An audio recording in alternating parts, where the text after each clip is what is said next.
What the books taught me, I've practiced.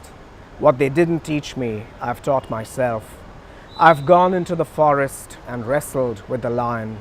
I didn't get this far by teaching one thing and doing another. Hi, I'm Ranjit Hoskote, and you're watching me on Talkietive Tidbits.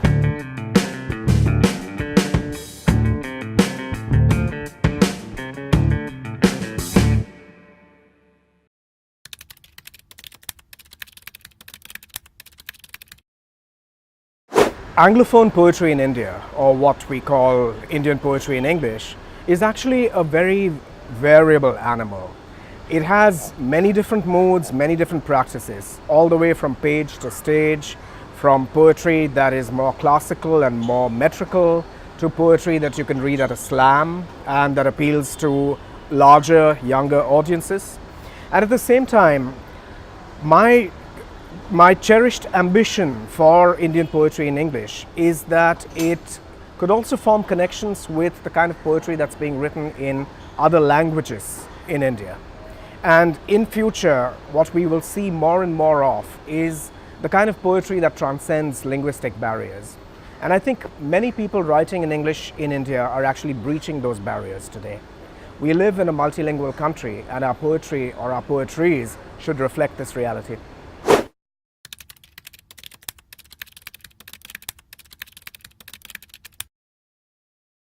Let's look at it this way. The origins of poetry lie in shamanic practice, in bardic practice, in the work of the kavi, in the work of the voice that comes before everything else. And whether that's manifested on the page or in the form of the slam or online or through a zine, eventually what you're looking at is avatars of the same powerful poetic impulse. So I wouldn't spend too much time worrying about the difference between different kinds of poetic platforms. No matter which platform you're on, you're actually committed to the magic of the word that remains elusive and enchanting.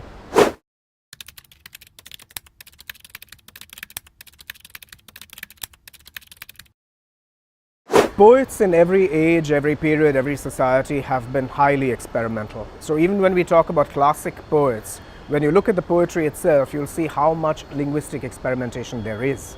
So when I look, for instance, at the poetry that's being written today in English in India, it's wide open to a variety of different poetic forms.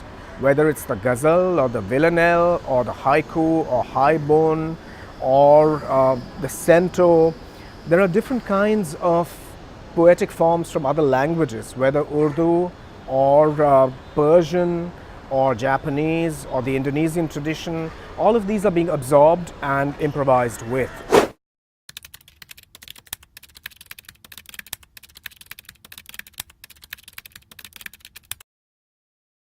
Politics is an essential part of our consciousness and our experience.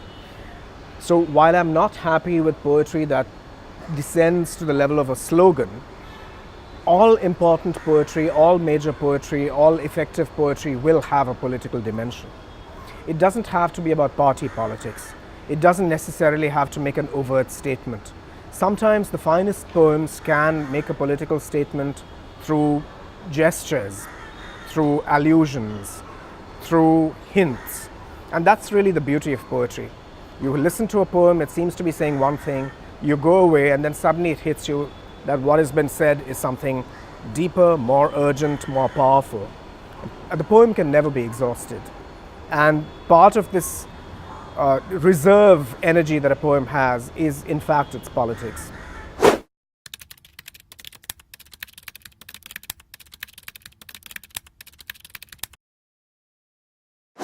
The poets whose work I admire are poets whose poetry is layered, who are able to reach out to different kinds of language formations, whose work embraces all that is difficult and broken in our experience. Now, for instance, someone whose poetry has always been important to me is Agha Shahid Ali. Shahid's been dead many, many years now, but his poetry is alive. He defined himself as a Kashmiri American poet. And when you look at his work, you see how the turmoil, the crisis, the chaos of Kashmir, but also the richness of Kashmiri experience, the multiplicity of its history, its textiles, its poetic voices, all of this lives and breathes in his poetry. And when I think about Shahid's poetry, it's as if the words turn into brocade, the words turn into paisley. The words also remind you of all that is bloody, all that has gone wrong. The word reminds you of silence, the word reminds you of oppression, but the word also reminds you of celebration. And I turn back to Shahid's poetry precisely because it reminds us that poetic utterance is something that helps us to transcend our circumstances. How can we be affirmative? How can we be more positive about the crises in which we find ourselves? These are the lessons that all great poetry holds out to us.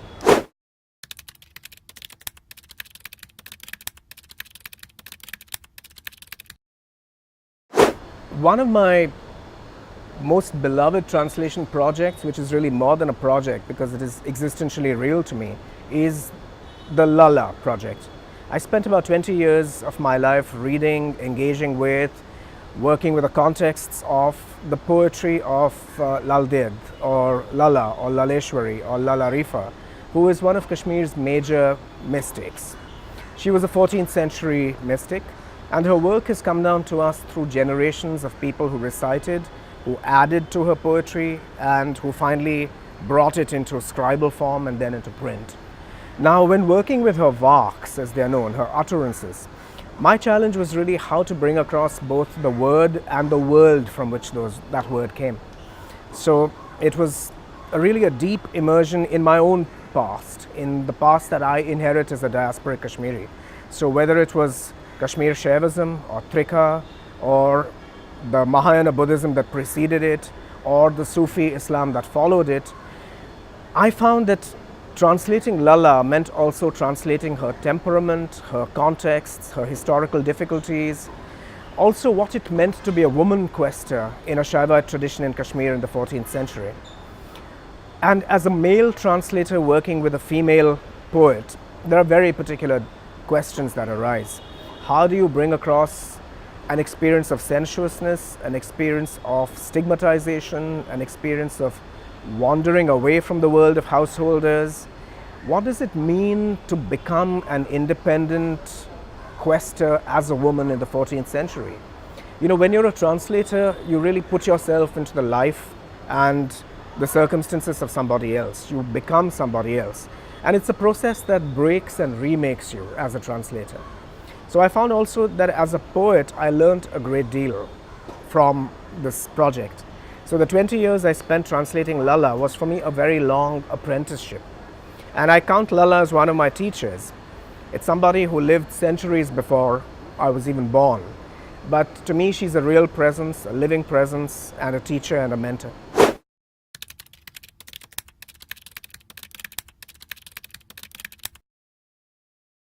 Aspiring poets should realize first and foremost that to be a writer, you have to be a reader. You have to immerse yourself in a world of reading. If you're going to write poetry, you have to know what went before you. This does not mean blind obedience to a tradition, not at all. It means a critical engagement with poetry, with fiction, with non-fiction, with memoir. You know, as a poet, you learn very interesting and strange things in strange, unexpected places.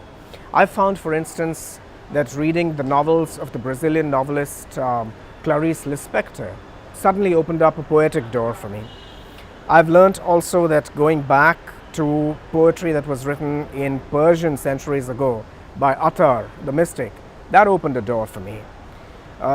Looking at the lives and worlds and contexts of people far away from me has opened doors for me.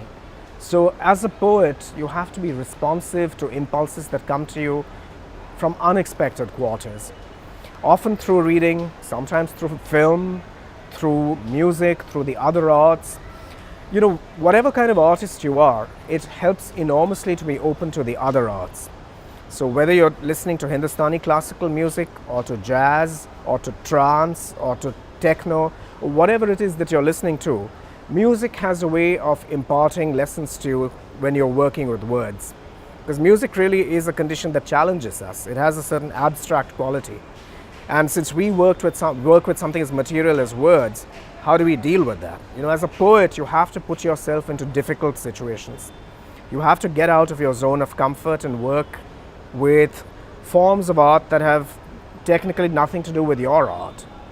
And that's the only way you will extend your consciousness and your imagination and your way of working. The last thing you should do is to be complacent and to be happy with what you're working on. I think as poets, we're always restless, we are dissatisfied with ourselves, we're always looking at the next threshold to be crossed, the next sky that awaits, and it's really this restlessness that will propel us forward.